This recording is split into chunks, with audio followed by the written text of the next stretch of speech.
Excuse me if I lack social grace. The past few years of my life have been spent in seclusion. My body repulses at the idea of telling this story, but I'm afraid that after tonight, my mind may be too far gone to repeat it. I want to commit this story to paper, so that people may know how I heard the music of Erich Zann.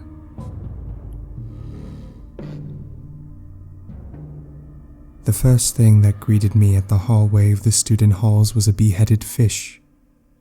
It rested on a wooden cutting board with a butcher knife covered in a mess of guts next to it. I took a couple of steps into the hallway. I was greeted by the head of the fish. A shirtless ginger held it in his hands as a crowd of people gathered around him. They were all screaming, some of them trying to start chants, some of them simply shouting the word lad. As the crowd produced phones to etch this moment into eternity, the ginger lifted the fish head in the air, took a deep breath, and swallowed it. The drunken crowd went wild. Some clapped, some dry heaved, some simply screamed. These people would be my roommates for the next year. I moved to Scotland to study. I wanted to go far away, challenge myself with brand new surroundings. I thought that moving would be the first step into adulthood. Instead, I got my student hall. The building I moved into was a work in progress. The hall had 3 floors, but only the bottom floor was suited for student accommodation. The other 2 floors were strictly off limits to us. The closest people ever got to them was sneaking cigarettes in the emergency escape stairwell. Life was contained to the different dorm rooms and a communal kitchen in the center of the halls. I was assigned the hall closest to the kitchen. The life in the halls was chaos. I tried fitting in. After the initial shock of my arrival, I stuck around for a couple of drinks. I tried some drugs. I went out to the sweat-stenched clubs where everyone would spend their evenings. Yet the binges made me vomit. The pot put me in a self-aware panic. And the one time I pulled, it took me a dozen showers to wash off the shame of my one-night stand. During one outing, I even stole a traffic cone with some of the other freshmen. My trophy was proudly displayed in the kitchen, but after everyone had gone to sleep, I returned the cone back to where it belonged. It seemed cruel to let people stumble into the pothole on the street. The cone was there for a reason. Everyone around me was engaged in wanton self-destruction, but seemed to be doing just fine. They would snort horse tranquilizers in the evening, barely be able to talk during the night, but would be functioning students come afternoon. Meanwhile, I stayed sober and struggled to get out of bed every day. The one habit I did pick up in the halls was smoking. Along with a handful of other smokers, I would sneak out to the fire escape stairwell for the occasional cigarette. The staircase had become the smoking room of the halls. Someone draped a condom over the smoke detector and set up a small jar to serve as an ashtray. Within a week or 2, the jar was overflowing with stubs. After a month, the jar disappeared completely. In its place was a mountain of cigarette butts that everyone just added to. A small gust of wind could feed a poorly put out cigarette and set the whole mound on fire. It was in the smoking room that I would manage to have actual conversations. One-on-one, people strayed away from the caricature of drunken freshers culture. They had opinions. They had stories. I even managed to find a handful of people who wanted to check out a jazz concert at the cafe across the street.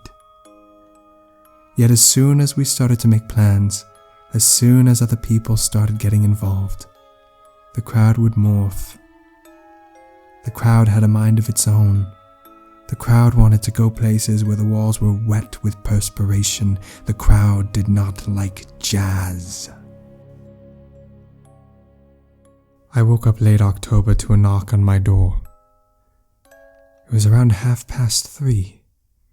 It wasn't the first time I was woken up in the night. About 30 minutes earlier, the kitchen got loud. 2 separate groups of clubgoers had collided while returning home. All the bars were closed, but they still wanted to drink. A meager supply of booze was fetched from their rooms. The rest of the building was searched for alcohol. I was already halfway conscious when someone was screaming about not being able to find anything worth drinking on the forbidden floors. By the time the knock on my door came, I was fully awake. It was the ginger. He had a nasty-looking black eye, but seemed no less cheery for it. He wanted to know if I had any liquor. I didn't. He went to the next door. The ginger made his rounds and managed to obtain some leftovers from some other people in the halls. The newly awakened joined the gathering in the kitchen. The alcohol ran out again. The ginger made a scene about being irritated about the lack of booze. He ran through the halls screaming about how he just wanted one more drink. He finished off his rant by smashing his head through one of the flimsy dorm doors. The door he chose to break through was mine. His drunken face was embedded in the door. He looked at me in frozen terror, as if he was just planted into this situation out of nowhere, as if he had woken up with his head smashed into the strangest of places. Then he started to laugh. He kept on trying to put on his best Nicholson impression, saying, "Here's Johnny." But his laughter kept on breaking his act. He was almost able to do the whole thing without giggling, but then he paused. He turned his attention inwards, took a deep breath, and vomited on my floor. Then he left. I had a hole on my door and puke on the floor. A couple of people popped by my new window with half-mumbled apologies. Then someone fished out a guitar and the whole crowd engaged into an intoxicated rendition of Wonderwall.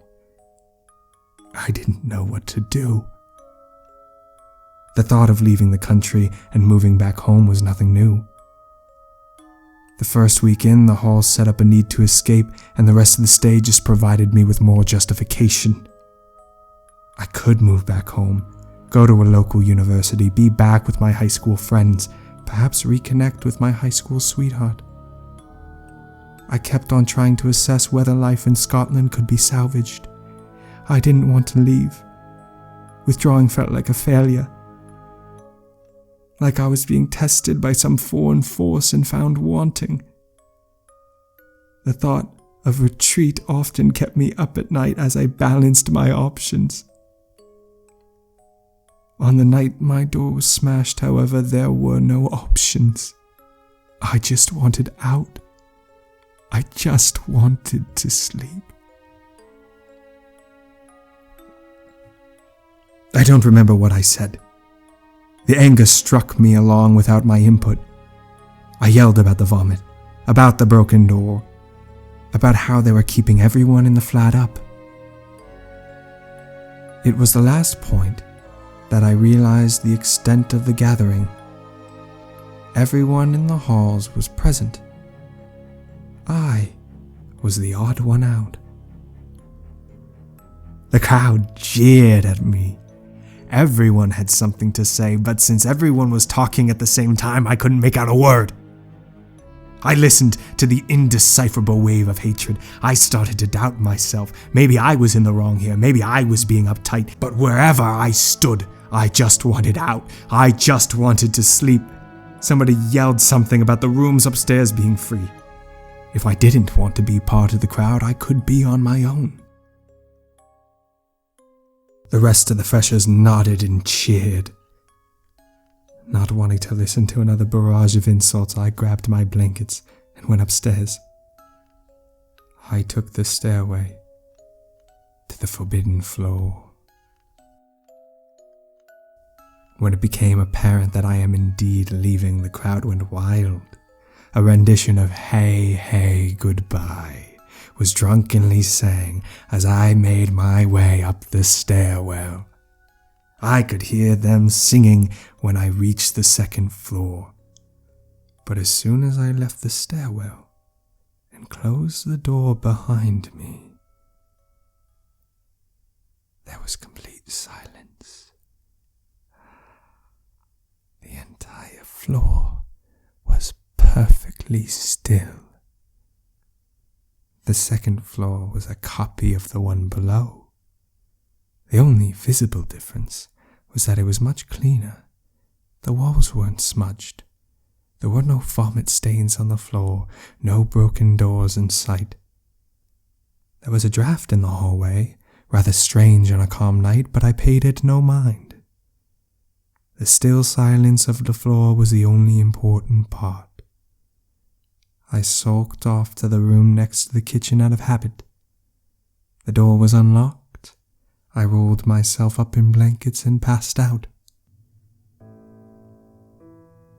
The next morning I woke up on my own. For the first time since I entered the halls, I came out of slumber without outside influence. There were no arguments in the hallway, no loud sex, no people smashing their heads through doors. I just woke up.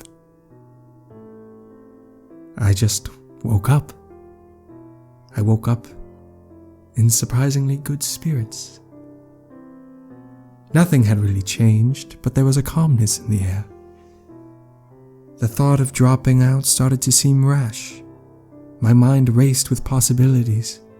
I could join university societies to meet like-minded people. I could check in again with the smokers who liked jazz. That cafe across the street seemed ripe for a visit. Things seemed hopeful. I spent a good hour in bed thinking about how I could whip up my life into better shape. How I could go out there and experience the world and do things like I did back home. Maybe there was a second-hand instrument place where I could pick up a saxophone. It had been a while since I had played. But the appetite to create music started to rise in me. I wanted to go compose and read and talk and experience the world. The urge to go and do something got too strong for me to stay in bed. It was a beautiful day. I picked up my book from my old room and went across to the cafe.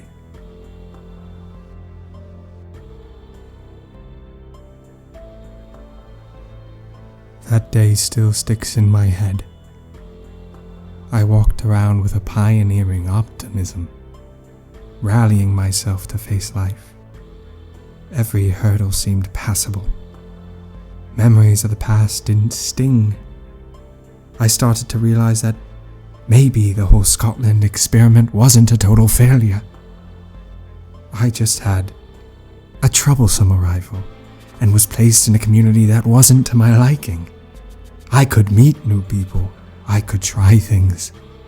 I could be happy. In the evening, I moved the rest of my things to my new room and settled down with a couple of shows. Then I went to sleep. I drifted off. As I drifted off, I recall being excited about the day to come, about setting up a life for myself in which I could be happy.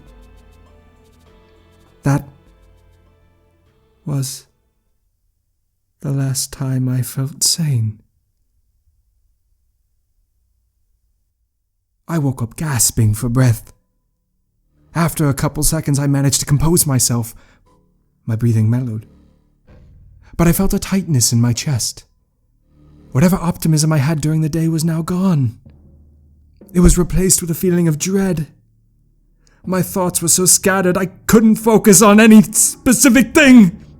All I knew was that I was ruined and it was all my fault. That's when I noticed the music. The music was coming from the room above me. The sound was faint.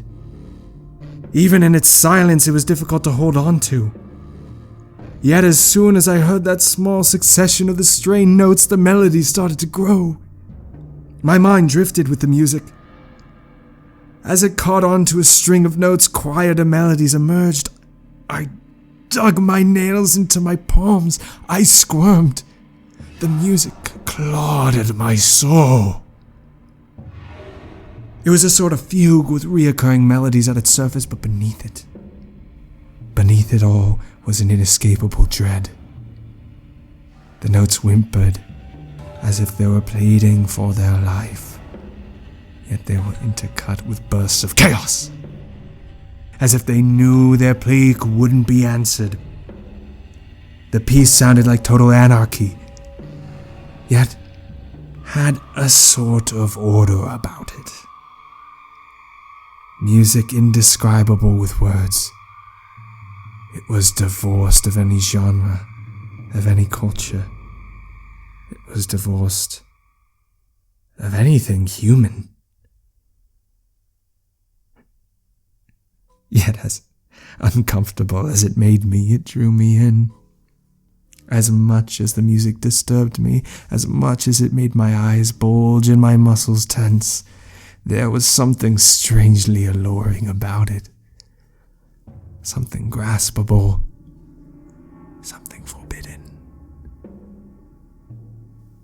I laid in bed, trying to figure out what instrument could produce such harrowing tones. The more I focused, the louder it got. I started to recognize a familiar sound in the chaos. An alto saxophone. Without thinking, I got up, put my winter coat on, and made my way towards the stairwell. Something deep within me was pulling towards this unearthly melody. Something was demanding I get closer to the source. As I ascended the stairwell, the music grew louder. The louder it got, more layers started to emerge. The melody transcended the instrument it was playing on. It chipped away at something darker, a sort of cosmic truth. Whoever created this melody was supremely talented. I needed to see them play. At the top of the stairwell, I encountered an orange traffic cone. Someone must have stashed it up there, fearing a building inspection of the dorms. I pushed it aside and entered the 3rd floor. The 3rd floor was barren. There was no carpeting. There was no kitchen. Just a long row of doors. A small bit of light emanated from one of them. It was the room from which the music came. I made my way towards the door. The creaky floor sounded off beneath my feet as I made my way across the hall. The groans of the wood accompanied the music, as if all in existence was part of this maddening tune. I stopped at the door and took a deep breath. I was standing in front of a stranger's door, wearing nothing but my underwear and a winter coat. I wanted to think of what I was going to say to this stranger. But before I knew, my hand had knocked on the door. The music stopped. For a moment, everything was still, as if the person on the other side of the door was pretending they weren't home. Then the floorboards started to creak. The blinders of an unseen window were pulled shut. Then the room went silent again. My common sense was telling me I should leave. The music was gone and my head started to clear. I wanted to be back in bed. Yet my hand knocked for a second time. A flurry of activity arose from the other side of the door. The wooden floor creaked as someone ran around the room. Furniture was rattled. Things were pushed around. I could hear him taking deep breaths. Then he opened the door. His eyes were manic. They leaped across my body as if he was recognizing a human for the first time in his life. his face modulated between fear and joy, and he didn't know which to choose. Before me stood a clearly unstable old man. I introduced myself to him, told him that I heard him play. He opened his mouth to respond but froze. A strange squeak escaped out of his toothless gums. He grabbed me by the hand and led me into the room. I followed. He immediately made his way towards the small desk and started writing something on a piece of paper. His room was barren, missing much of the usual pieces of furniture a student dorm would have. There was no wardrobe, bookshelf, or even a bed frame. The old man presumably slept on the old mattress on the floor. The mattress produced a strange bump, as if something was hiding beneath it. The only furniture in the room was a rickety-looking desk and chair. The old man finished writing. He picked up the piece of paper in his bony fingers, but as he moved towards me, he took pause.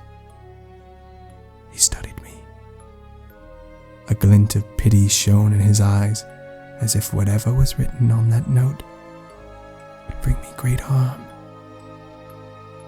The blinders on the window quivered from an unfelt gust of wind. He handed me the paper. "Excuse me if I lack social grace. It has been many years since I've had a visitor. My name is Erich Zann. My voice is mute, but I can play an instrument. Would you like to hear a song?" I nodded. That's why I came, to hear him play. Zann excitedly reached beneath his mattress and produced an instrument. As I had guessed, it was an alto saxophone. The alto was in horrible shape, however. Covered in dents and scratches, there was no way it could produce any sort of clear sound. The insanity of the situation started to dawn on me. I wanted to get up and leave, but the old man seemed so excited. His eyes now sparkled with pure joy. Any hint of anxiety had been shifted. He looked at me for reassurance. I nodded. He picked up the sax, started tapping his foot, and mouthed a countdown.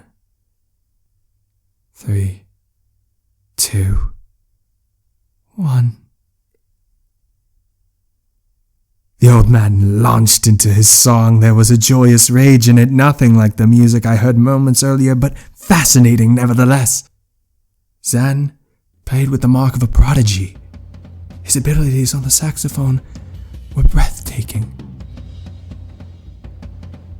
As fascinated as the music was, however, his movements took away the show.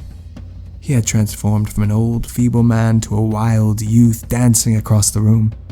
His frail body bounced around the walls as the piece got more energetic. He came alive through the music. His energy built until he reached a crescendo. Then he fell to the chair. I applauded. That was hands down the best performance I had ever witnessed. The old man was joyous. His toothless smile beamed. I complimented him once more, but told him that it was not the song I was after. His face froze. I once again thanked him for the performance, but asked him whether he could play the song that I had heard earlier.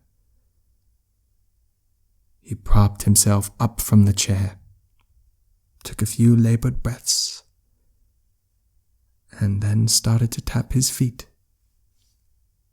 3, 2, 1. The man launched into the same song he had just finished playing. The music was still enthralling, but he was exhausted from his previous performance. His fingers started to slip. He was fumbling notes. The previous running around the room was now replaced with a slow shuffle. Seeing the man clearly struggle, I interrupted him. I explained once again that I was very thankful for his initial performance, but that I wanted to hear the song that he had previously played. He avoided looking into my eyes, His gaze kept on shifting over the window. I repeated both my appreciation and request. He nodded his head. 3, 2, 1. It was the same damned song. I grabbed him, explained myself once again. I wanted to hear the song that he played before. The man seemed terrified, but I had come far enough to hear what I came to hear. I figured I would jog his memory with the tune itself. I attempted to whistle out a couple of the tones. His eyes bulged at the sound of them. The blinders on the window shuddered. He slapped me. We both jumped back from shock. He held his hand as if it was some foreign appendage. He looked at me in horror and pressed his finger to his mouth. Shh. He kept on making the sound as he ushered me out of the room. Shh. He slammed the door. I heard him sit on his mattress. As I stood in the hall, I heard him shushing something in the room. It was as if my whistling of the notes had been such a brazen insult that he had to calm the cosmos itself. Shh. The slap didn't hurt. Zann was far too frail to cause any pain. But it did knock some sense into me. I was standing in the middle of a locked-off area in my underwear and a winter coat. I had just received a concert from a strange old man who hides at the top of my student hall. None of this was normal. It was time to sleep. I woke up to an unpleasant surprise. A stern university employee was lecturing me on how breaking house rules could jeopardize the future of my education. I was forced back down to the chaos of my old room. The building inspection had arrived early in the morning. They were greeted with stained carpets, broken glass, and smashed doors. The first student they met had a face covered with Sharpie cocks. We did not pass inspection. The halls were once again reminded of the rules about student housing. Quiet time after 10 p.m., no drinking in the halls, and an absolute avoidance of the other floors. We were put on a probationary period. There'd be a housing inspection coming to our halls every week. Everyone was livid. Somehow it became an accepted truth that I was responsible for the building inspection. The fact that there was a reminder email sent out the previous week about university employees coming to the halls was completely irrelevant. This was all somehow my revenge for the door that the ginger slipped into. Within a half an hour of the building inspection, people started accidentally dropping cans and other garbage through the hole in my door. Apparently, it looked just like a trash disposal. I wouldn't be getting a new door for at least a week. I spent the whole day in bed. My room reeked with freshly cleaned vomit. People kept on shouting in the halls. Trash kept on getting thrown in my room. Yet none of it mattered. The only thing I could think about was that horrid melody I heard the night before. I was paralyzed in my bed. My mind was filled with horrible realizations. As the music played in my head, I was consumed with images of home. If I returned home, my parents would be disappointed. My friends would have moved on. I would be alone. In my heart of hearts, I knew that the person who I had cared so much about during my high school years was now with someone else. A stranger that they had met in a bar. A stranger that they had grown to love. A stranger that was much better than me. Erich Zann's demented melody accompanied all of these thoughts. A soundtrack of the world moving on and leaving me in a shallow grave. In the evening, most of the halls went out to drink. The floor was still not quiet. Knowing that the halls are almost empty, the people who were left behind visited each other's rooms and engaged in roaring acts of passion. The grunts and moans echoed through the hall, yet the music of Erich Zann persisted in my memory. The sounds of ecstasy became a backing chorus to the otherworldly melody stuck in my head. What once sounded like cries of pleasure now sounded like wails of hopelessness. The tune bent the world. It forced the universe to justify its existence to the beat. Around midnight, the moans had died down. Snoring could be heard from one of the rooms. I had spent the whole day trying to conserve enough willpower to move. My reserves had finally gathered enough energy for me to go have a cigarette. I put my coat on and headed towards the stairwell. The stairwell was untouched. It seemed like the building inspection had somehow missed all the fire code violations. The mountain of cigarette butts still lay where it was the night before. The condom still covered the smoke detector. I lit up and looked outside the window at the cafe across the street. I desperately tried to latch on to the memories of the day I had spent in the cafe. I had searched my soul for some sort of trace of contentment, a sign that the state of things could be redeemed. Beneath my current state there was something else. There was a reality that I lived when the world was fine. I almost tasted that sweet elixir of the past. But then I heard the music. The memory of Zann's melody paled in comparison to his harrowing performance. His song reverberated through the stairwell. As soon as those first notes sent a chill down my spine, I knew I had no choice. I threw my half-smoked cigarette on the pile and ran upstairs. The movements were not of my own. I was present, but it felt as if I had passed on the controls of my body to some other force. I sprinted up the stairs with no attention for my safety, even though my body shuddered with dread. The closer I got to the source of the music, I craved to near it. I needed to hear more. When I reached the 3rd floor, the safety cone was back where it was the night before. I threw it aside, not paying any attention to how it traveled back to the door. I moved swiftly, but as soon as I reached the wooden floors, my movements slowed. I found myself crouched, each step calculated by a force outside of me as to not produce any creak. I snuck my way towards Zann's door as the music grew.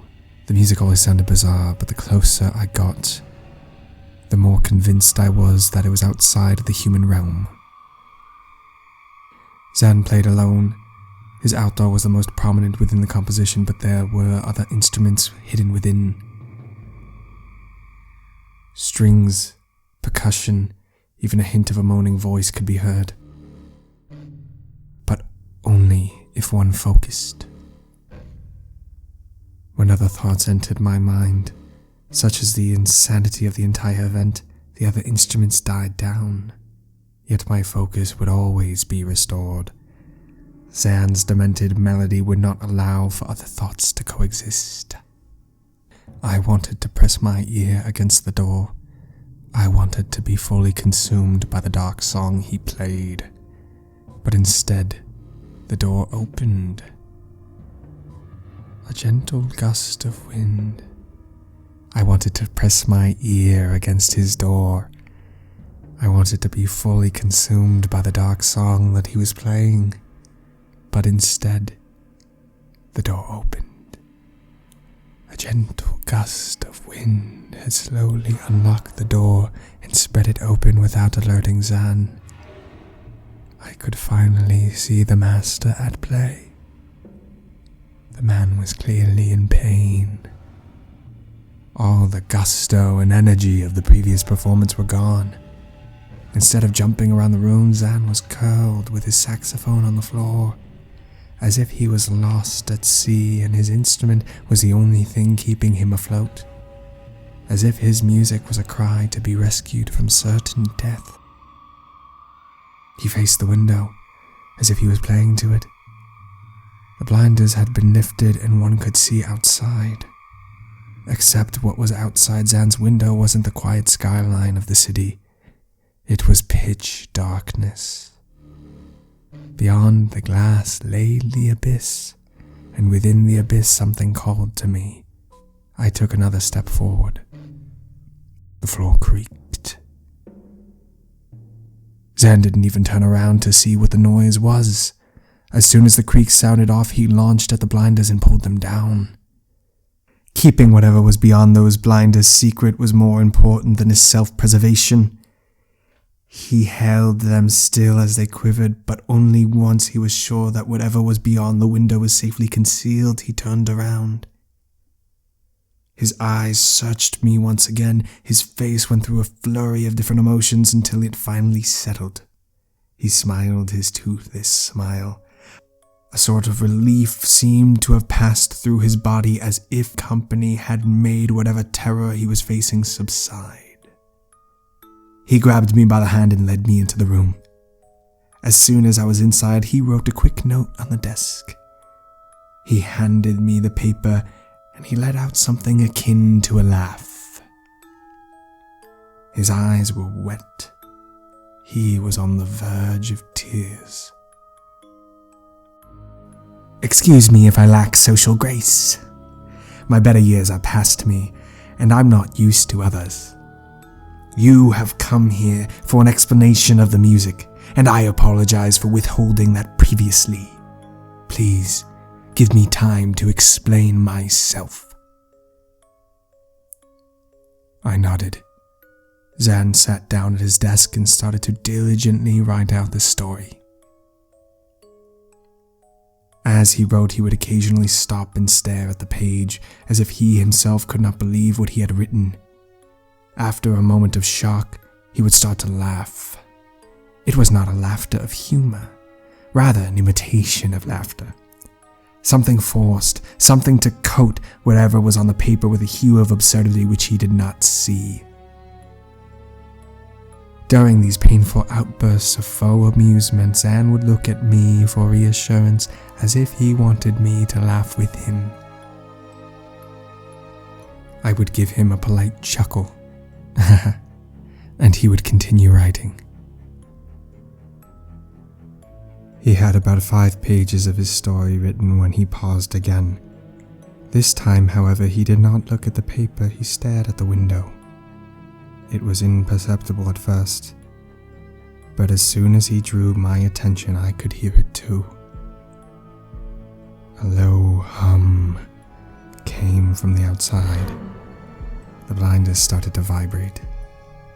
Zann quickly went back to writing. Now his careful lettering was gone. The man started to furiously scribble, trying to get out as many words as possible. His breath quickened, he started to whimper, the tone from the window grew, it strengthened in volume and pitch, and with every second the tone advanced. Zann started to write more and more erratically. The tone had reached an unbearable tenacity. What was once a whisper in the silence was now an unearthly roar. The blinders bounced up and down the window, trying to contain whatever force hid behind it. Zann wrote his last words, and he leapt to his feet. He pressed the stack of papers into my hand, and he started to usher me out of the room. He wanted me out. Whatever mad writings I had in my hand were to get as far away as possible. That is when the window burst. It all happened so quickly. The tone had reached an unbearable frequency. The glass from the window cracked and exploded beneath its pressure. Suddenly, a blast of wind rose from the window and circled around the room. It started to pull towards the outside. The blinders were ripped away to the darkness beyond. The whole room bent towards that window. I tried holding the papers, but before I knew, they were out of my hands. They flew out of the window and immediately disappeared into the darkness. Whatever was beyond the window was angry. The tone had grown from a high-pitched squeal to a low growl. I wanted to run, but instead my body pulled me closer to the window. The abyss beyond beckoned. Zann tried to hold me back, but my arms knocked the frail man down. I could hear whimpers for a few moments, but the growl from the abyss soon overpowered any notion of sound. I tried grabbing onto the table so that I could stop, so that I could turn away and go back to safety, go back to my own room, but my body refused to cooperate. I reached the window and wrapped my hands around the outside. I pulled out into nothingness. The growl suddenly disappeared. As I leaned outside the window, a still silence took hold. The abyss motioned towards me. My fingers squirmed on the windowsill. I tried to look away, but there was something there that demanded my attention. I was being invited in. I was being ordered in. I jumped. When my consciousness returned, my body was immediately seized in a flurry of pain. I had landed in a bush, breaking most of my fall. My jacket had shielded me from most of the harm, but it was destroyed in the process. I tangled myself out of it, escaping with a couple of scrapes. I watched the fire. By all accounts, it started in the emergency stairwell. The smoke detector had somehow malfunctioned, and by the time the fire was noticed, it was far too late to save anything of the building. By sunrise, the halls were gone. None of the students were injured, but all of our possessions had turned to ash. The idea of asking about Zann seemed insane. I vowed to keep the events of that night to myself. And until tonight, I have. I left Scotland shortly after the fire. The university provided us with new halls, and the building I got assigned to was significantly calmer, but I wanted to get away far from the source of the music as I could. I moved back home and tried to carry on with my life. On the surface, things had been normal since then. I stumbled through my 20s with unremarkable fashion. I would go to work, I would get paid, and I would come home. I've had friends, even the odd relationship, but they never would stay for long. People would filter in and out of my life. But the memory of Zann's music was constant.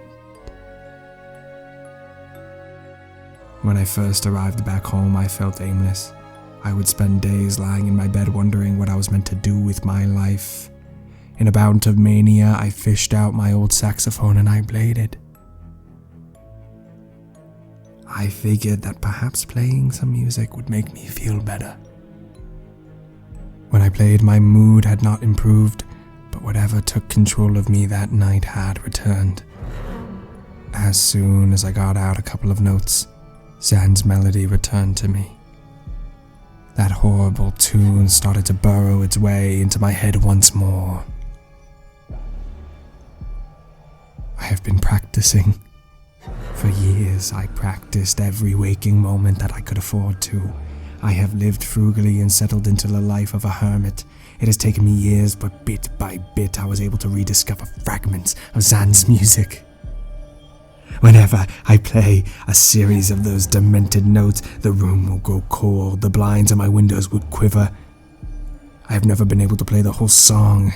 Sections would emerge in my mind, but I lacked the practice to perform the full piece.